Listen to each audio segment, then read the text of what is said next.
Hi, everyone. I'm Farhad Manjoo, a columnist for the New York Times opinion section.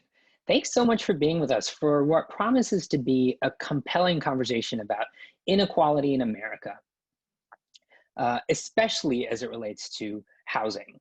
Our goal this evening is to get to the roots of why America lacks enough affordable housing, why even during a pandemic, housing in cities is so expensive, and why homelessness has proven to be such an intractable problem around the country.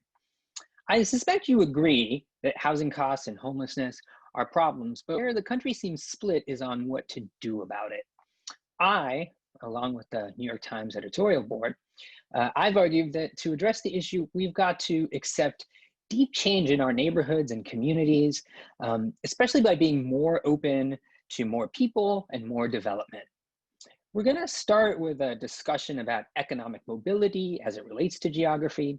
Then we'll look at some of the policies at the national level and at the local level that you could promote to help mitigate our housing problems.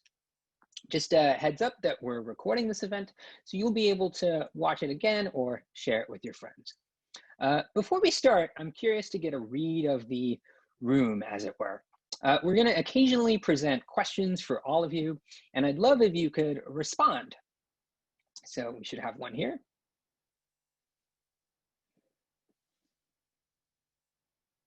Do you think that people should be able to live wherever they want? And while you answer that question, I should also say that you can send questions to our amazing lineup of panelists. Share them by using the Q&A feature on Zoom. We will try to get your thoughts throughout the conversation. And I'll share the results from that poll in a little bit. First, education is one of the primary ways that society tries to provide equal opportunity. It's supposed to be the great equalizer. So as part of this project, we asked teachers working in cities who are some of the best on-the-ground witnesses about what's happening. We asked them whether or not this opportunity really exists for their students. Here's some of what we learned.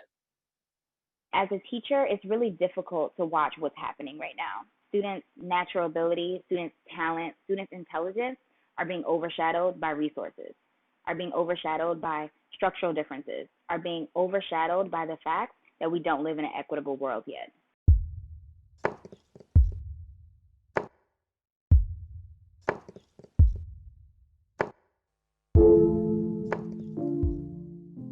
We have students who don't have internet access, don't have computers, who are living in very, very crowded apartments and houses, students who have responsibilities that many adults don't have. And there's scores of children, scores of students that got out, that they were successful and they rose up and they went to college and they got great college degrees and they got great jobs, but they had to work so hard to do that, twice as hard, 3 times as hard as a child should have to work. They had to be perfect. They had to never make a mistake because they couldn't waste their shot at getting out of that neighborhood. That's gravity.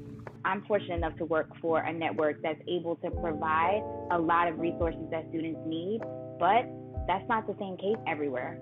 There are a bunch of schools in the inner city that don't have the resources to give computers to their kids, that don't have the resources to give hotspots or Wi-Fi to their kids. And that means that there could be a young boy who is the smartest math student in his class, but because he's not having the ability to access math class every day, he's now falling behind. He's now being outperformed by his counterparts because of resources. Not because he doesn't know, but because of resources. I think that helps us jump into this conversation. Could we display the polling results? Wow. So most of you, 84%, said that people should be able to live wherever they want. So I think that's an interesting development, and how we get there is what we're going to discuss today. So we have a great guest with us. Farhad? Hello? Hi, Yes, Raj. hear you now. Yes. Um, so Raj, thanks so much for being with us. My pleasure. Thanks for having me. So your research has shed insights on a number of important factors related to economic mobility. For instance, one of your kind of most cited studies regards zip codes. How much does your zip code and where you're born, how does that determine your destiny? Yeah, so we've done a number of studies over the years looking at how kids' chances of rising up out of poverty, achieving the American dream, so to speak, vary depending upon their circumstances, in relation to what we just heard from the teachers, relation to the neighborhoods in which they grow up. And one of the things you find in the data, which is very striking, is that kids who grow up even a couple miles apart, within one part of San Francisco versus another, or one part of New York versus another, end up, we often find, having very dramatically different life trajectories. So you can take two kids from very similar family backgrounds, say low income or middle income families, similar racial and ethnic background. And if they're just living in a neighborhood with better schools, slightly different resources, you can see dramatically different prospects in terms of rising out of poverty, chances of attending college, health outcomes, and so forth. And so zip code, your neighborhood environment more generally, seems like one of the key factors that shapes children's prospects.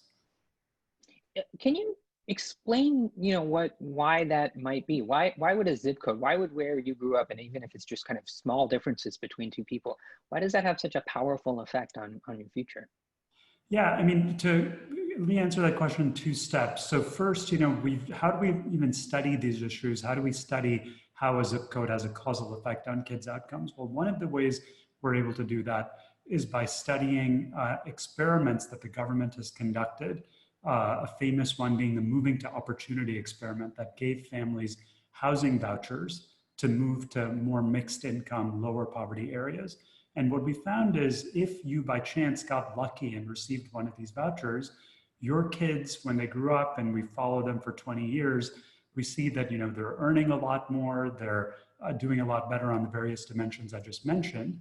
And to unpack why that's happening, what we find is that if your kids got to move to that better neighborhood at a younger age, then you see really substantial gains. But if they moved at older ages, the gains are much smaller. So what does that teach us? It shows us that one of the important ways in which zip codes are operating is by basically shaping the path of childhood development. The more years that you spend in a better environment, the better your outcomes are in the long run.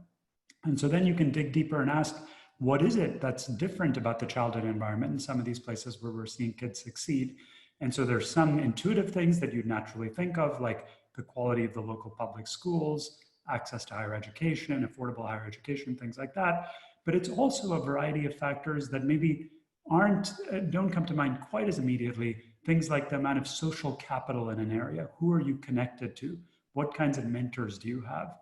How much concentrated poverty is there? I often think, what seems to matter at a broad level are, how are your aspirations being shaped? What do you see as the possibilities? And I think the neighborhood influence, who you're around, looks like it plays a really big role in that. Well, give me a sense of kind of how big a role the neighborhood plays compared to other factors. Let's say your parents' education or wealth. How important is just your physical location, your zip code? Yeah, so I would say there are a variety of factors that play into kids' outcomes, and no doubt parental influence and resources at home are extremely important. And people will often ask me, you're so focused on neighborhoods, but isn't it more important to focus on kids' parents? And that may well be true from a predictive perspective, but the way I look at it is from a policy perspective. What can we more easily change? Things like the schools a child attends, the environment they're growing up in, of course, fall much more naturally into a policy domain than thinking about how you directly change things within a family. So that's not to understate the importance of the family by any means, but in the context of what we're usually able to change, I think it's very important to focus on the neighborhood. Has this changed over time? Like, is place more important today than it was in the past? Yeah, well, if you look back half a century in America, and just for stepping back a bit from place and housing, kids' chances of achieving the American dream, think of it as say, having a higher standard of living than your parents, you were much more likely to be able to do that for kids born in, say, 1940, 1950. And that chance of achieving the American dream has gradually faded over time. And I think one of the drivers of that is that the US is increasingly becoming a more segregated country by place, by the way in which we interact. People are essentially coming apart, to use a term that my colleague Bob Putnam has used, on various dimensions. There's more and more stratification. And I think that's contributing to a lack of opportunity, a lack of inclusive growth for many folks. You talked about kind of the policies that we may use to address this. I think, just sort of naively thinking about your study, one way we could do it is to, send people in some of the less fortunate areas to those more fortunate areas, to kind of, another way is to kind of equalize the areas themselves. Like what, and we've had these kinds of discussions in various ways over the years in America. Like, what do you think is more feasible and sort of more effective? That's a great question. So I think both of those approaches, the first I might call it moving to opportunity, and the second is bringing opportunity to where people currently are. Both of them make a lot of sense. So on the first one, it's important to note that we currently spend already about $45 billion a year in the US on affordable housing. So this is not like some pie in the sky thing that we haven't thought of. We're already spending a lot of money trying to give people access to housing in higher opportunity neighborhoods. Unfortunately, however, the key problem is when we look at the data and look at where the 2 million families who are receiving housing vouchers from the federal government are actually living, the vast majority of those families, more than 80% of them, are using them to rent apartments and houses in low opportunity areas, areas where we see in our data, kids don't have great chances of rising up. So a very important challenge is, how do you take the money that we're already spending and basically help families deploy it more effectively so that they can use that money to find housing in higher opportunity areas? And that's something on which our team has done some work and experiment in Seattle, where we found that providing some support to families in the housing search process that's well designed to help you find units and negotiate with landlords and so forth can make a huge difference in where families end up living. So I think that approach is very feasible and actionable, but obviously it's not fully scalable. You can't possibly move everyone to opportunity. So that brings you to the second approach you mentioned, which is place-based investment. How do you actually transform neighborhoods that are currently lacking opportunity to offer better opportunities there? And I think of, as a concrete example, the Harlem Children's Zone and the terrific work that Jeff Canada has done in New York as being an example of a place that's really been transformed in terms of economic opportunities. The question is, how do you do that on scale in a cost-effective way?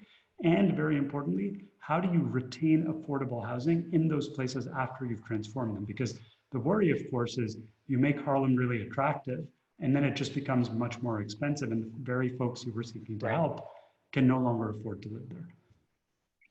We have a question from an audience member, anonymous audience member, who asks, on the American Dream, was that, I think they're referring to your study, was that skewed by race, or how did race become, how was that, what was the role of that in your study? And they also ask, as institutions try to become more accepting, are we seeing the same level of stratification by race as 50 years ago?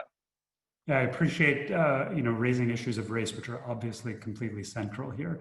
So first, in the context of economic mobility in general, race is an incredibly important factor. There's no way to overstate, I think, the importance of race. And in particular, when we disaggregate the data by race, we find that Black Americans and Black men in particular have much lower rates of economic mobility than white men. So Black women and white women actually have comparable rates of economic mobility. But if you look at a Black man's chances of rising up in the income distribution, or in some ways even more strikingly, if you look at kids in Black families that are affluent, so if you're starting out at the top of the income distribution, Black men are much more likely to fall down to the middle class or the bottom of the income distribution in the next generation than white men. And that sort of phenomenon of Black Americans being on a treadmill in terms of economic opportunity, where even after you've risen up in one generation, there are these tremendous structural forces that are making it such that it's hard to stay there. I think addressing that is absolutely crucial in figuring out how you create better mobility for everyone in the long run. Now, how does this relate to housing? As we all know, American cities are incredibly segregated by race and ethnicity. And so I think often for Black Americans, these issues that I was describing, which stem partly from broader systemic issues related to discrimination in labor markets and so forth, they also are manifested in the context of housing, where you lack access to opportunities precisely because you're not able to afford or get housing for various reasons in the neighborhoods that are providing better opportunities. Yeah. Okay, we're going to keep on talking about some of this, but I want to expand the conversation. Joining us now, so we can dive into some of this, is Julian Castro, the former Secretary of the Department of Housing and Urban Development and former mayor of San Antonio, and one of the 2020 Democratic presidential candidates. So is Julian Castro there? Yeah, hey, Farhad, how are you? Hey, how are you? Thanks so much for joining us. Doing great. Glad to be with you. Yeah. So you know, jumping off the discussion we just had with Raj, you know, I think everyone has seen, the pandemic is exacerbating some of these inequalities. You know, both by in the effects of the disease itself, but also the economic effects, and it's also, you know, altering who gets to stay in their homes and who doesn't. Millions of renters are at the risk of, you know, being evicted as federal, state, and local protections around that expire. Do you have thoughts on what we can do, you know, at the federal level, at state levels, to prevent this kind of wave of evictions? Yeah, I mean, it's very timely, obviously. And I mean, as so many people have pointed out, that this pandemic has laid bare the plight of the most vulnerable people, and how race and class intersect in that plight. And so right now, by one estimate I saw, and there are several estimates, but one estimate I saw said that through October, that up to 30 million people could face eviction. Now, what do we do about that? I think the easiest thing to do right now, although politically it's hard, would be for the Senate to pass the HEROES Act that does expand upon the initial eviction moratorium that was in the CARES Act, and provides, I believe, about $100 billion in direct rental assistance out there that would help take care of the needs of tenants and landlords.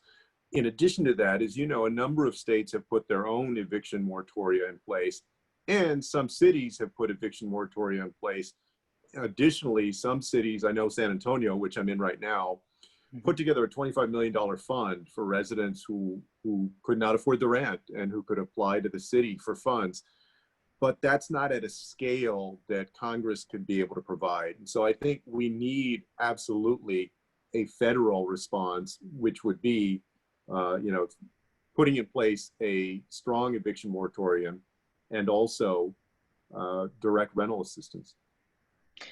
One thing I've noticed in this debate is, you know, often, you know, I live in the Bay Area, and many of the problems that we have here, we look to kind of local governments and state government to kind of solve with regard to housing. The federal government, it plays a role in housing, but I think for many people kind of a far away role. You campaigned on expanding Section 8.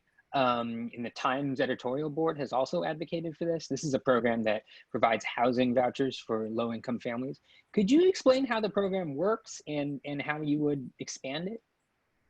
Yeah, I mean, it's a great question. Look, I would start here, that in this, the wealthiest nation on earth, that we should see housing as a human right. And we're not going to get there overnight, but we should work programmatically and in terms of our investments on getting there. During the campaign, I and others, to their credit, I mean, I think several of us who are running in the primary, you know, I'm thinking about Cory Booker, Bernie Sanders, Elizabeth Warren, Kamala Harris, proposed bold initiatives. The one you asked about basically would be, and this is something that Vice President Biden has taken up, universalizing, making universal the Housing Choice Voucher Program.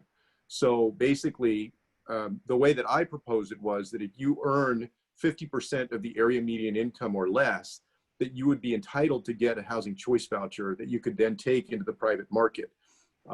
Generally, for those that don't know the mechanics of that program, folks still have to pay about 30% of their income in rent, whether they're in public housing or in some of the other programs that HUD has.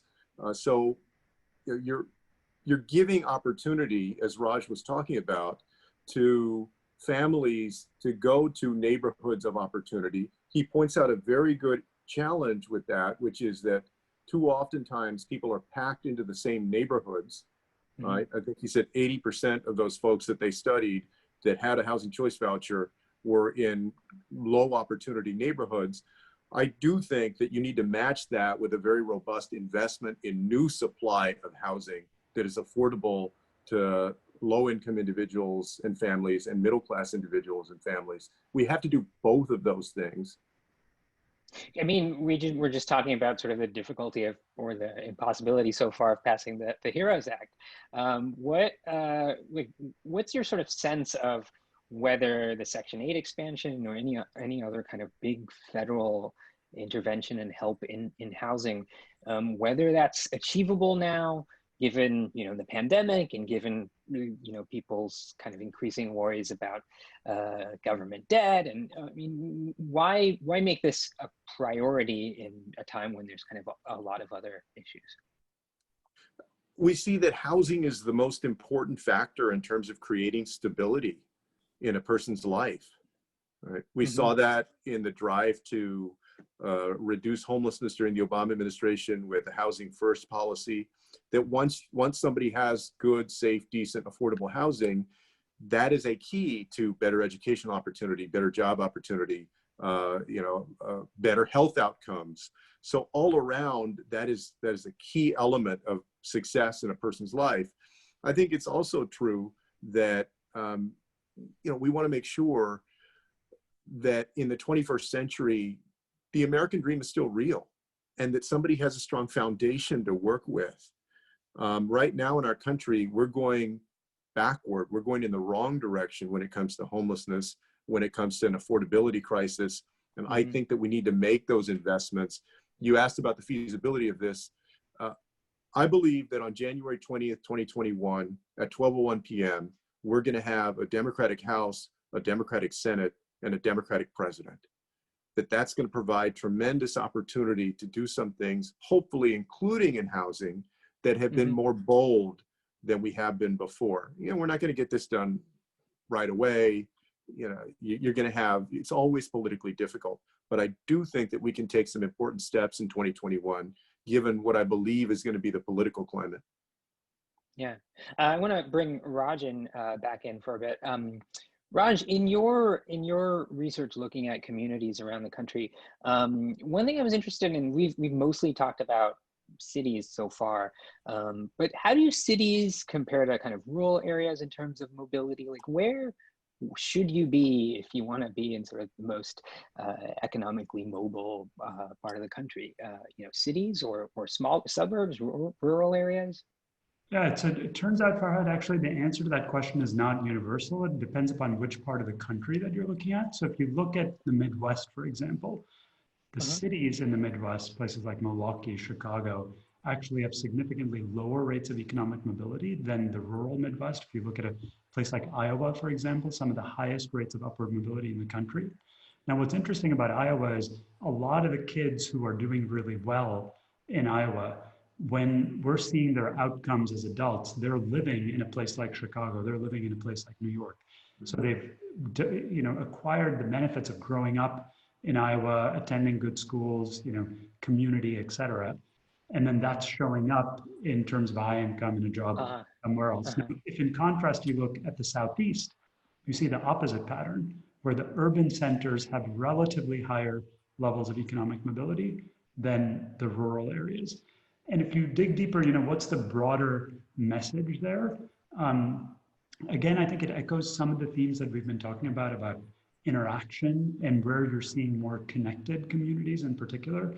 So one of the things, related to what Secretary Castro was talking about, that I think is important to consider is, why are we focused on housing per se as a way to address inequality and inequality and economic opportunity, as opposed to just cash benefits, right? So the way an economist would think about this is, if I could give you $2,000 in housing or just $2,000 in cash, which you could then go use for housing or whatever else you wanted, usually you would think, why not just give the person the money and let them choose what to do? But I think that the key thing we've learned over time is that money doesn't necessarily get deployed for various reasons in the most effective way to produce greater economic opportunity down the road. And housing, to Secretary Castro's point, does seem like a critical vehicle to create more economic opportunity in the long run, because I think fundamentally this idea of a connected fabric where you're benefiting from others around you is extremely important, and integrated residential environments are one very powerful way through vouchers, through zoning laws, through whatever it might be, that the government can shape that. We have an audience question for you, Raj, kind of related to some of what you were talking about before, some of your research. Wayne Chen asks, are public schools the single greatest anchor that determines whether an area is good or not? If school enrollment is detached from a registered address, does that address some of the problems in the less fortunate areas? Yeah, it's a great question. Public schools, the quality of schools is certainly an extremely important determinant, but somewhat to my surprise when we were doing this research, other predictors like measures of social capital, the extent to which low-income people are friends with high-income people in a given area, or participation in religious and civic organizations, just the sheer degree of residential segregation, those kinds of factors are actually even more predictive than measures of the quality of schools. So to me, that underscores that this is not about any one particular thing by itself. It's a combination of factors that matter. And the second aspect of that question is, can we kind of get around this issue of housing through busing sort of policies, where we try to get you to a different school, even if we don't address the fundamental residential segregation issue?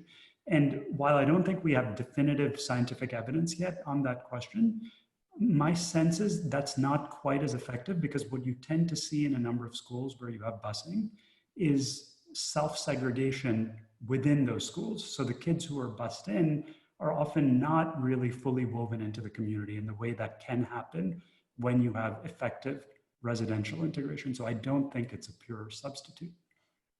Mm-hmm. I want to get into what is often the center hot button issue in this debate, which is zoning and zoning restrictions. Secretary Castro, you obviously were thinking about the federal level when you were campaigning for president. Do you think there should be a federal role for zoning, for loosening, eliminating local zoning regulations? Give me a sense of kind of how we should think about the role of municipalities versus the state and federal government in terms of zoning. Well, I mean, first of all, you're right, and I know we're going to have a larger conversation in a second about this. So I was a councilman in San Antonio for 4 years, and then I was mayor for 5 years. And every other week, basically, used to sit through zoning hearings. And let me tell you something, and people will know that this is true if they've sat on any of these things. Oftentimes, when you propose putting lower income housing in a neighborhood, especially the more affluent neighborhood, the more you get this blowback, you probably couldn't tell the difference between a Democrat and a Republican when people come up to speak oftentimes, and they're talking about the kind of folks that might come, although usually not directly, but threats to themselves. Basically, this huge NIMBYism that exists and has existed for forever. The question is, well, if you're the federal government, do we have a role to play in that? And I believe that we do. And I think that you need both a carrot approach and a stick approach. The carrot approach is to incentivize through working in factors in CDBG grants, for instance, and other types of grants from HUD and other departments, working in incentives so that cities have the impetus to rewrite their zoning code, land use codes, and so forth to allow for the development of more affordable housing. The stick approach is to enforce the Fair Housing Act more robustly than we have been, particularly than this administration has been. And also a combination of those approaches was affirmatively furthering fair housing, which was a groundbreaking rule that we promulgated in 2015, which was basically said to cities, counties, housing authorities who get federal taxpayer dollars through HUD, hey, you need to get serious about having fair housing opportunity in your community. And it did not dictate what kind of zoning, regime they had to have in place or planning codes, but it did require a stronger commitment for fair housing. I think we need to do all of those things. And I also applaud what some states are doing, like California, which is taking more direct action, whether it's through measures like just failed. I think it was SB 1120 yesterday that would allow folks to build more density and so forth. But the federal government absolutely should have a role to play in incentivizing communities to develop more affordable housing, including by reassessing their zoning. Yeah, we're going to talk a lot more about zoning in the next segment, but I believe that Raj needs to go. So thank you so much, Raj, for joining us. My pleasure. Thanks, Farhad, Secretary Castro. Before I move on, we have a couple more polling questions. One of them is, how many of you have ever opposed a residential development in your neighborhood? And it might have been on any grounds: environmental, historic, economic.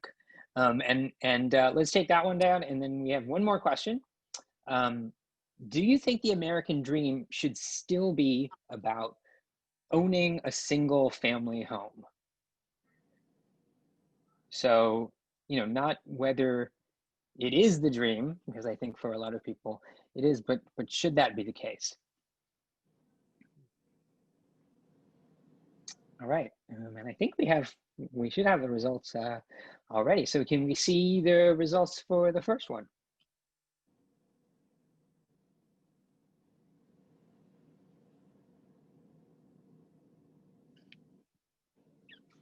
Oh, 85%. I see we have a interesting audience. 85% have not. So it doesn't sound like we have a lot of people who've opposed development in their areas. And then, now the question about single family homes.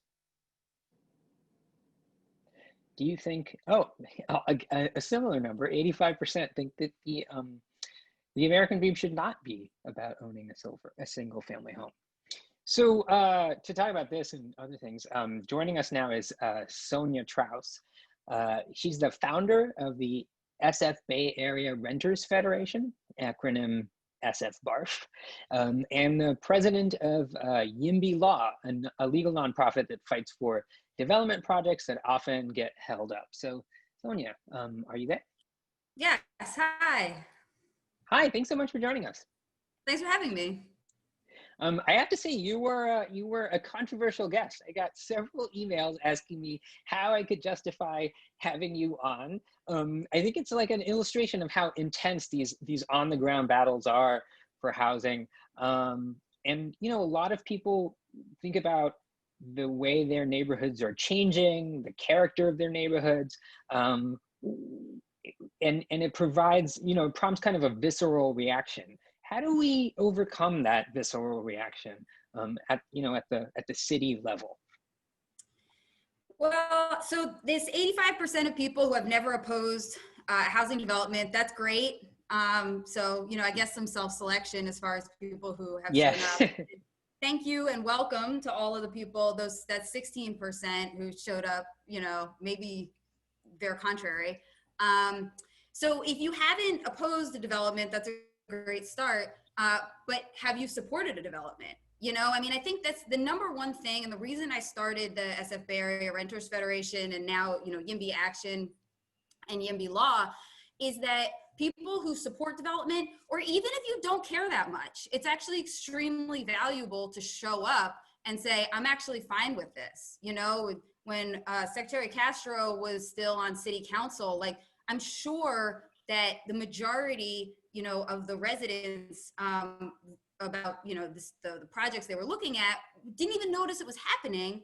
But, you know, you have a small number of super vocal people, very angry, showing up in person. And when people that are against projects, they put up these flyers and they say, if you're opposed to this, you know, email or come or call. And so somebody looks at that flyer and they say, I'm not opposed. There's no instructions for them. You know what I mean? So those of us that support, we really need to just become visible. Like, that is the number one most important thing. Sonja, you're among a wave of activists who've opposed NIMBYs. You call yourself a YIMBY, yes, in my backyard. But as you said, I think NIMBYs still outnumber you all in terms of like showing up.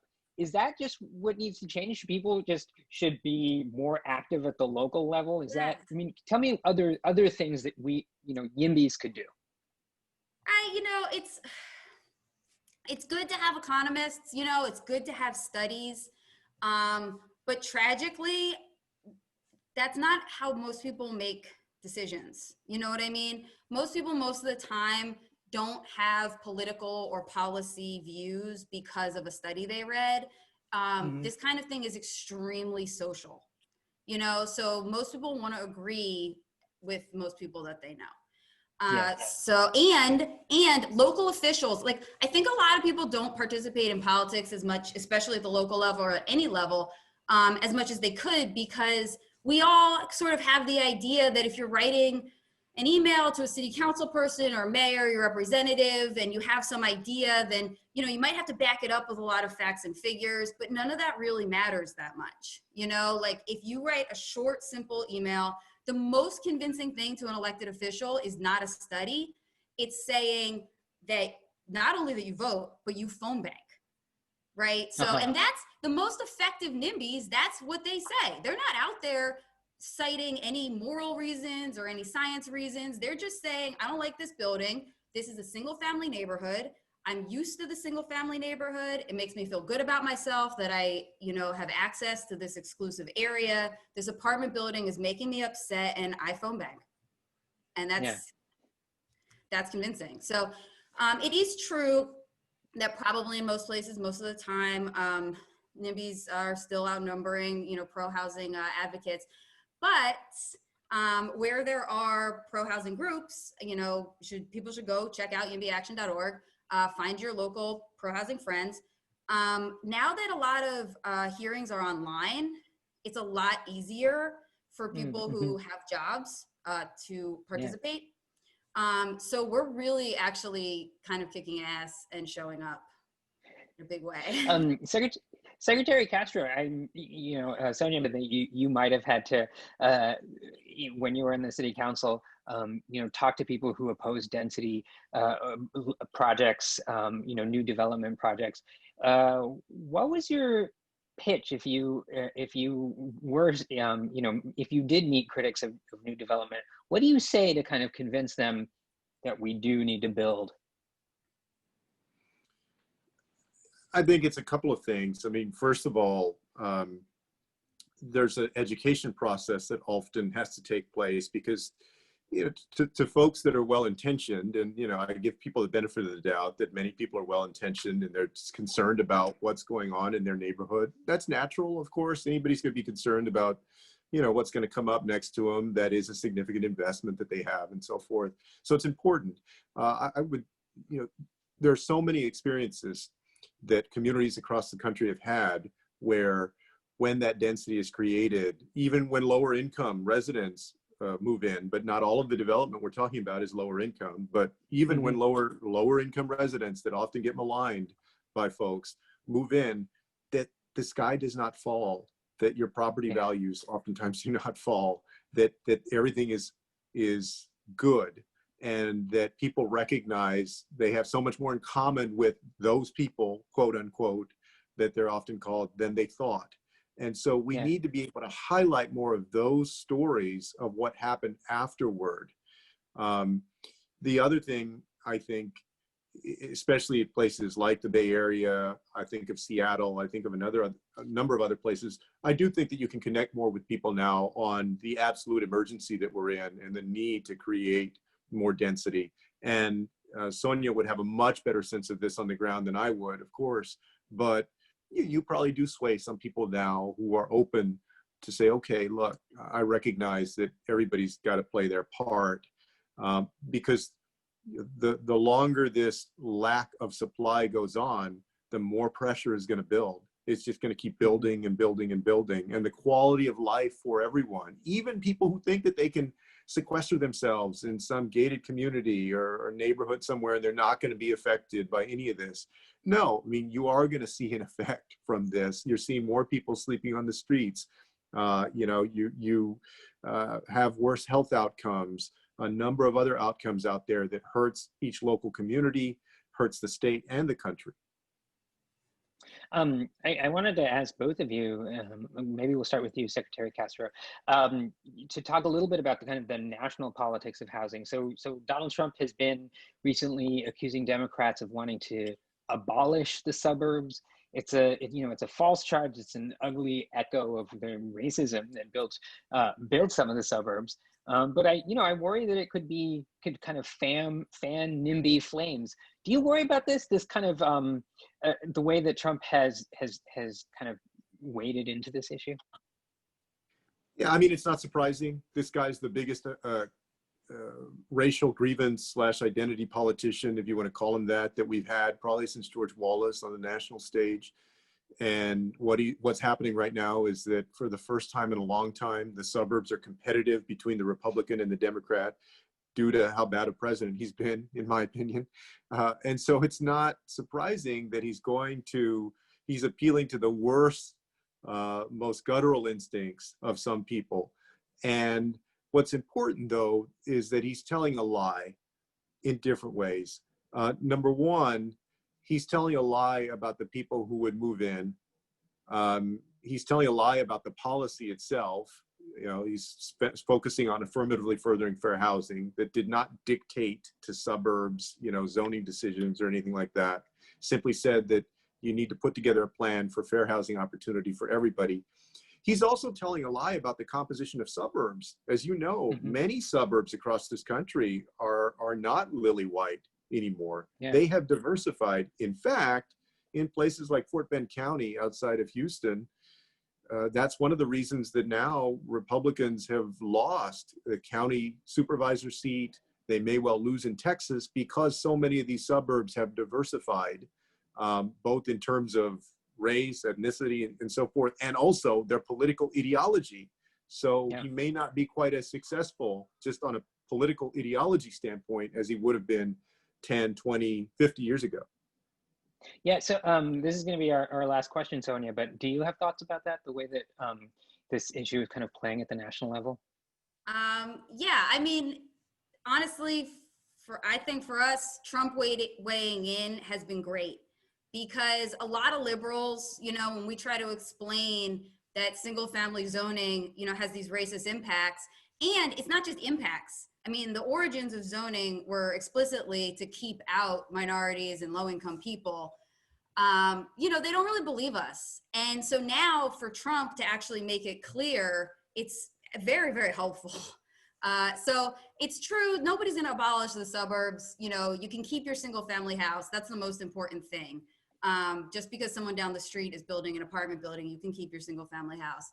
But we are trying to abolish things about the suburbs. We're trying to abolish housing segregation, and the suburbs were built on housing segregation. So that's one thing about what he's saying that is true. Okay, well, thank you both so much for joining us. We've just touched on briefly some of the key topics about what it would take to make our cities more equitable places to live.